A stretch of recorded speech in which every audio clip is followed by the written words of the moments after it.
They say that it's time for more logical fallacies. But before we begin, just a short apology for the lack of videos the past 2-3 weeks. I mean, not really lack of videos. I have been trying to post at least once a week, but the frequency was down because I was sick for a week and I went on a 1.5 week trip to Malaysia.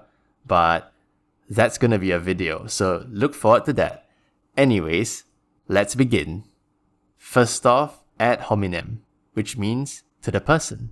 This fallacy happens when an argument is a personal attack, rather than addressing the point itself. This pops up everywhere. Politics, debates, conversations, and more.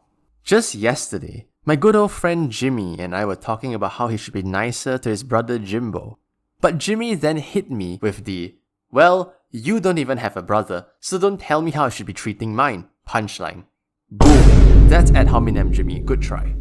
This fallacy can go even further with something along the lines of, we can't trust this person on animals because they're not even a zoologist. Initially, this may sound logical, but then again, it dodges the context of the statement. Credentials can matter, sure, but dismissing someone because of who they are is just a shortcut to nowhere.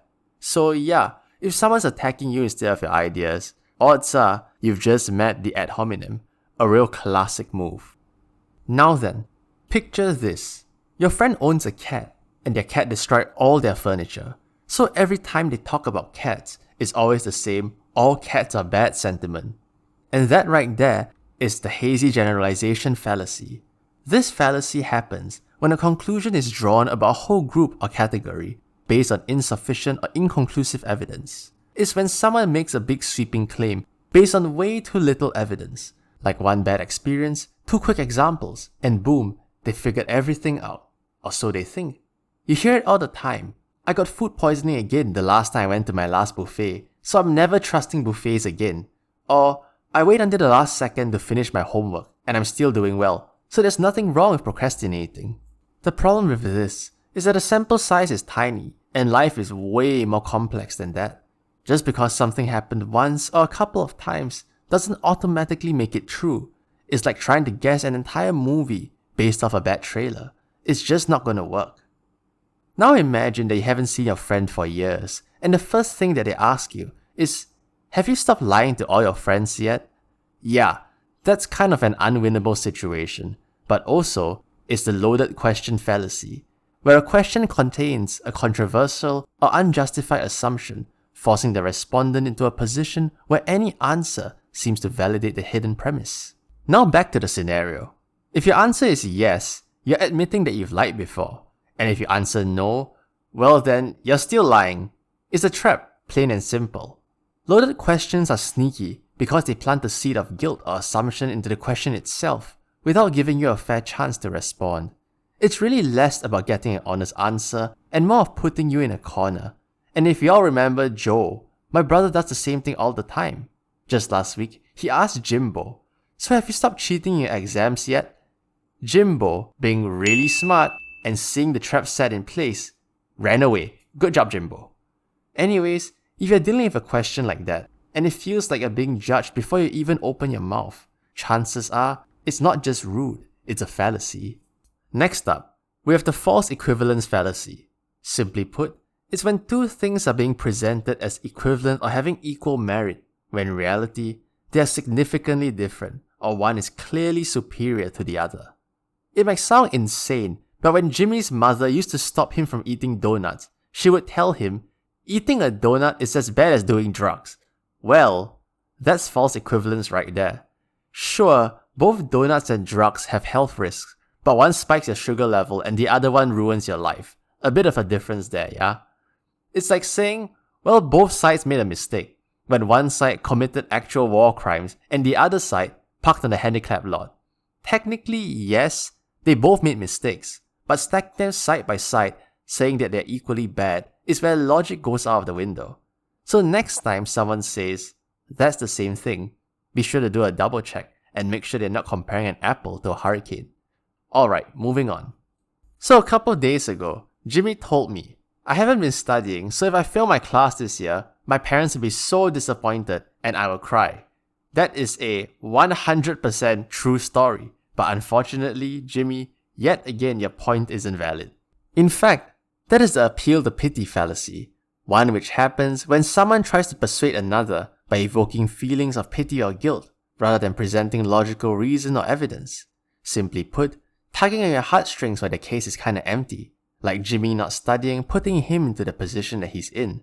Unfortunately, as with most things are in life, actions have consequences. An emotional guilt trip doesn't just cancel those out.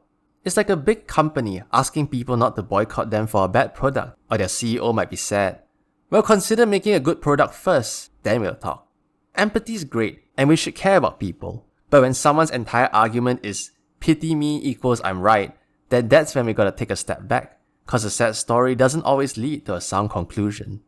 So Joe and I had a conversation with him arguing that eating lots of sugar is very healthy, and he whips out a study from 1972 that says it boosts energy. Well, I guess I lost his argument, right? Yeah, no. That's the cherry-picking fallacy right there, when someone selectively presents evidence that supports their argument while ignoring or suppressing contradictory evidence. It's like showing a highlight of your life with all the highs and pretending that that's the full story. People do this all the time. When someone says, this miracle supplement worked for this guy, or the famous climate change isn't real. Cherry-picking isn't outright lying, but it's super selective honesty, and when used in arguments, it's just as sketchy. Now back to Joe. The study in 1972 was actually a book aptly named Pure, White, and Deadly. Well, Joe, GG, that was fun, moving on. Now this might be a weird one, but imagine your friend tells you, I know who my dad is, but I don't know who the man in the mask is. Therefore, the masked man isn't my dad. It might sound strange, but that's the masked man fallacy. When someone assumes two things have different descriptions, and therefore they cannot be the same entity. Another maybe simpler example is my old boss James saying, I love Clark Kent, but I don't love Superman. Therefore, they must be different people, except they're the same guy in glasses. This fallacy pops up in debates more than you would expect, especially when people confuse how we know things versus what they actually are. Just because you know something under one label doesn't mean it's different under another one. So if someone is pulling a logic move based on, I don't recognize them in this context, they might just be mistaking Batman for Bruce Wayne.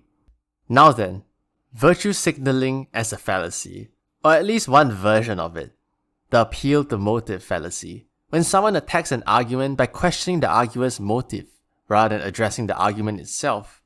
Basically, questioning why someone said something instead of what they actually said.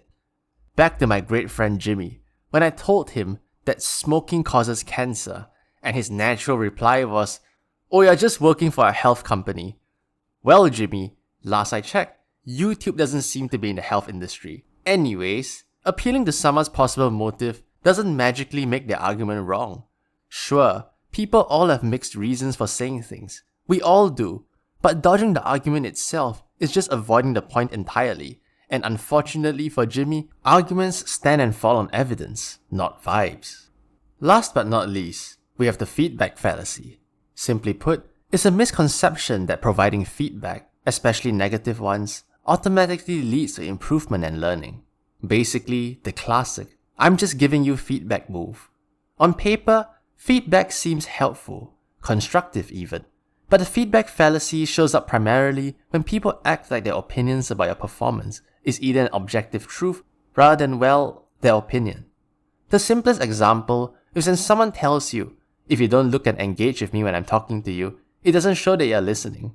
The fallacy here is assuming that your perspective on someone's behavior is the golden standard, and that your advice is what they need, regardless of other factors like how they are as a person and whatnot.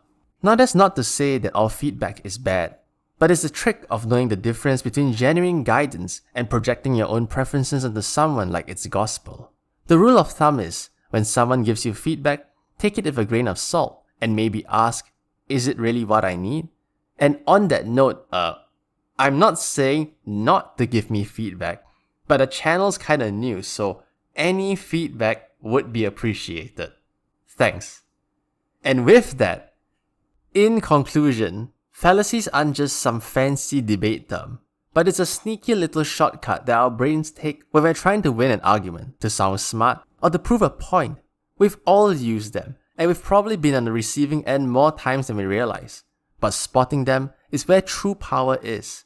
So the next time someone throws some shade with an ad hominem or tries to play the pity card mid-discussion, you'll be ready. Probably. With all that being said, if you've made it this far, you're officially at least 7% more nonsense resistant, so congrats. And with that, thank you for watching.